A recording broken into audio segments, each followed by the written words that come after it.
پیارے دوستوں، میں آج آپ کے سامنے قیامت کی بڑی بڑی علامات کے بارے میں بیان کروں گا، اور ان علامات میں سے سب سے بڑی علامت دجال کا ظہور ہے۔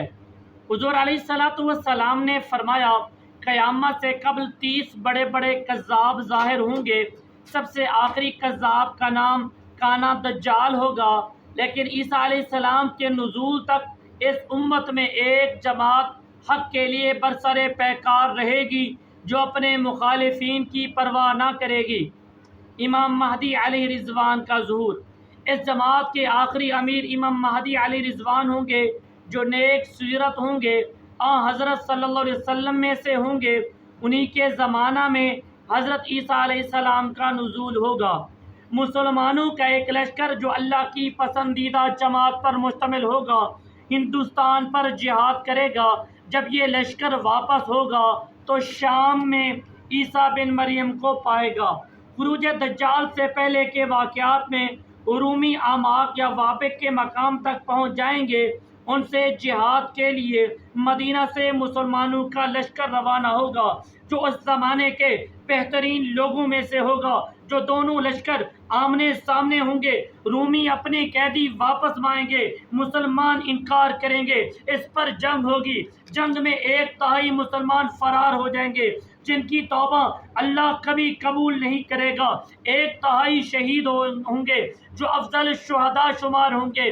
باقی 1/3 مسلمان فتح یاب ہوں گے، جو آئندہ ہر قسم کے فتنوں سے محفوظ و مامون ہو جائیں گے۔ پھر یہ لوگ قسطنطنیہ فتح کریں گے۔ جب وہ غنیمت تقسیم کرنے میں مشغول ہوں گے تو خروج دجال کی جھوٹی خبر مشہور ہو جائے گی، جسے سنتے ہی یہ لشکر وہاں سے روانہ ہو جائے گا۔ خروج دجال۔ خروج دجال کے وقت اچھے لوگ کم ہوں گے، باہمی عداوتیں زیادہ ہوں گی، دین میں کمزوری آ چکے ہوگی، علم رخصت ہو رہا ہوگا، عرب اس زمانے میں کم ہوں گے۔ دجال کے اکثر پیروکار عورتیں اور یہودی ہوں گے۔ یہودیوں کی تعداد 70,000 ہوگی، جو مرصع تلواروں سے مسلح ہوں گے۔ ان پر بیش قیمت کپڑا ساج کا لباس ہوگا۔ دجال شام و عراق کے درمیان نکلے گا۔ دجال جوان ہوگا، گندمی رنگت کا ہوگا، انتہائی گھنگریالے بالوں کا ہوگا۔ ایسے بال ہوں گے جس طرح جھاڑی آپس میں الجھی ہوئی ہوتی ہے۔ دونوں آنکھیں عیب دار ہوں گی۔ بائیں آنکھ سے کانا ہوگا، دوسری آنکھ پچکے ہوئے انگور کی طرح ہوگی۔ پیشانی پر کاف فا را لکھا ہوگا، جس کا مطلب ہے کافر، جسے ہر مومن پڑھ سکے گا، خواہ لکھنا جانتا ہو یا لکھنا نہ جانتا ہو۔ وہ ایک گدھے پر سوار ہوگا، جس کے دونوں کانوں کے درمیان 40 ہاتھ کا فاصلہ ہوگا۔ دجال کی رفتار بادل اور ہوا کی طرح تیز ہوگی، تیزی سے پوری دنیا میں پھر جائے گا، ہر طرف فساد پھیلائے گا، مگر مکہ معظمہ اور مدینہ طیبہ اور بیت المقدس میں داخل نہ ہو سکے گا۔ اس زمانے میں مدینہ طیبہ کے 7 دروازے ہوں گے۔ مکہ معظمہ اور مدینہ طیبہ کے ہر راستے پر فرشتوں کا پہرا ہوگا، جو اسے اندر گھسنے نہ دیں گے۔ وہ مدینہ کے باہر ڈیرا لگائے گا، بیرون مدینہ پر غلبہ پالے گا۔ اس وقت مدینہ طیبہ میں 3 زلزلے آئیں گے، جو ہر منافق مرد و عورت کو نکال باہر کریں گے۔ یہ سب منافقین دجال سے جا ملیں گے، اور مدینہ طیبہ دجال سے پاک ہو جائے گا۔ اس لیے اس دن کو یوم نجات کہا جائے گا۔ جب وہ مدینہ والوں پر غلبہ نہ پا سکے گا تو غصے کی حالت میں باہر نکل جائے گا۔ فتنہ دجال اتنا سخت فتنہ ہے کہ تاریخ انسانی میں اس سے بڑا فتنہ نہ کبھی ہوا، نہ آئندہ کبھی ہوگا۔ اس لیے تمام انبیاء کرام اپنی اپنی امتوں کو اس سے خبردار کرتے رہے۔ دجال پہلے نبوت کا دعویٰ کرے گا، پھر خدائی کا دعویٰ کرے گا۔ اس کے ساتھ غذا کا بہت بڑا ذخیرہ ہوگا، زمین کے پوشیدہ خزانوں کو حکم دے گا، وہ باہر نکل کر اس کے پیچھے آ جائیں گے۔ مادرزاد اندھے اور ابرص کو تندرست کر دے گا۔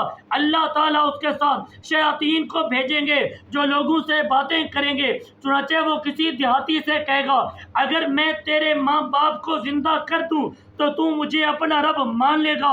دیہاتی وعدہ کرے گا تو اس کے سامنے 2 شیطان اس کے ماں باپ کی صورت میں آ کر کہیں گے، بیٹا اس کی اطاعت کر، یہ تیرا رب ہے۔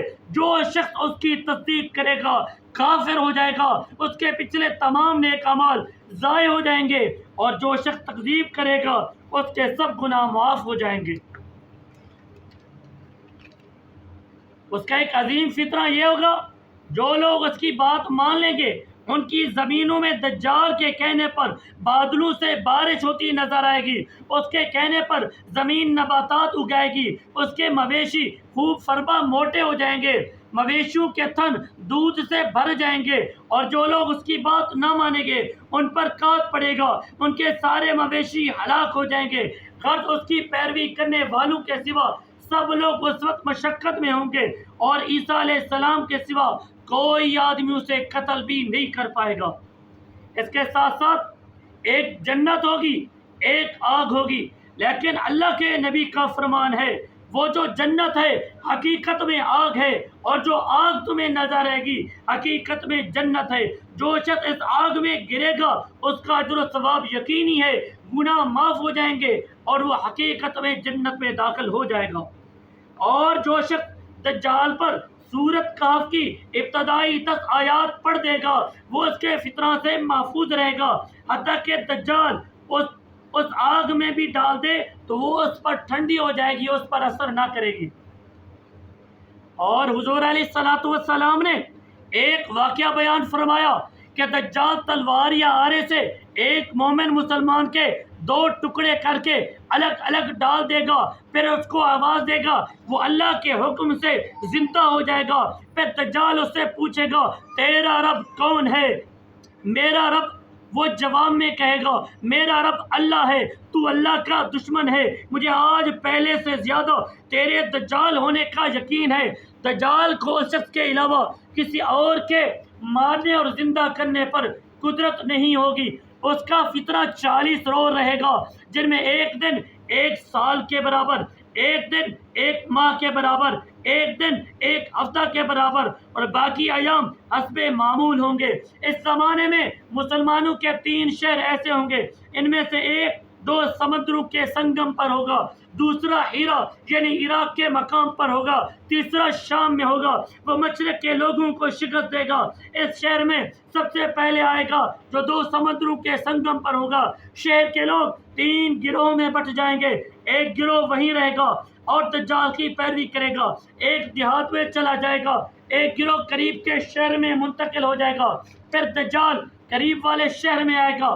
اس میں بھی اس طرح لوگوں کے 3 گروہ ہو جائیں گے۔ تیسرا گروہ اس قریبی شہر میں منتقل ہو جائے گا جو شام کے مغربی حصے میں ہوگا، یہاں تک کہ مومنین اردن و بیت المقدس میں جمع ہو جائیں گے۔ دجال شام میں فلسطین کے ایک شہر تک پہنچ جائے گا جو باب لد میں واقع ہے، جو اس وقت اسرائیل کا حصہ ہے۔ مسلمان افریق نامی گھاٹی کی طرف سمٹ جائیں گے، یہاں سے وہ اپنے مویشی چرنے کے لیے بھیجیں گے جو سب کے سب ہلاک ہو جائیں گے۔ آخر کار مسلمان بیت المقدس کے ایک پہاڑ پر محصور ہو جائیں گے جس کا نام جبل دخان ہے، دخان کا پہاڑ۔ یہ محاصرہ سخت ہوگا جس کے بعد مسلمان سخت مشقت اور فقر و فاقہ میں مبتلا ہو جائیں گے، حتیٰ کہ بعض لوگ اپنی کمان کی تانت جلا کر کھائیں گے۔ دجال آخری بار اردن کے علاقے افریق نامی گھاٹی پر نمودار ہوگا۔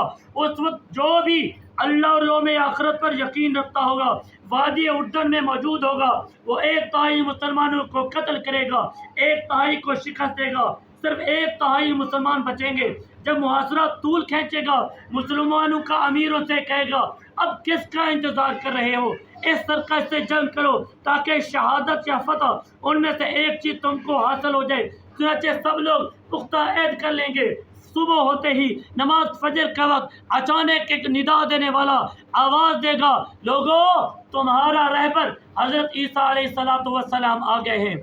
اگلی ویڈیو میں پیارے دوستوں ہم حضرت عیسیٰ علیہ السلام کی شکل و صورت پر، ان کی خصوصیات پر اور ان کی خوبیوں پر بات کریں گے، اور اللہ سے دعا کرتے ہیں اللہ ہمیں سب سے بڑے فتنے دجال کے فتنے سے محفوظ فرمائے اور سورت کہف کی ابتدائی 10 آیات تلاوت کرنے کی توفیق نصیب فرمائے۔